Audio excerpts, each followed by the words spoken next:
غمانو بس کړه زما ټوله زندګي وخوړه ته مې د ژوند قرار سکون لویه هستي وخوړه.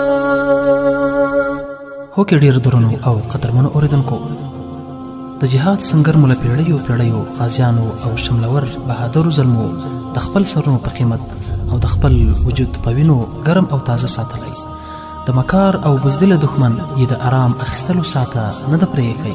نو ځکه د داسې اتلانو له جملې نه هم یو اتل شهید د هرات ولایت د غوریان د ولسوالۍ د رباط چرخه د کلي شهید سعید ملا عبدالواسع سیاد تقبله الله هم شمیرل کیږي. نو موږ او تاسې هیڅکله باید د داسې اتلانو په رحلت او شهادت غمجن او پریشانه نه سو، ځکه الله جل جلاله فرمایي ان الله اشترى من المؤمنین انفسهم واموالهم بان لهم الجنه ژباړه.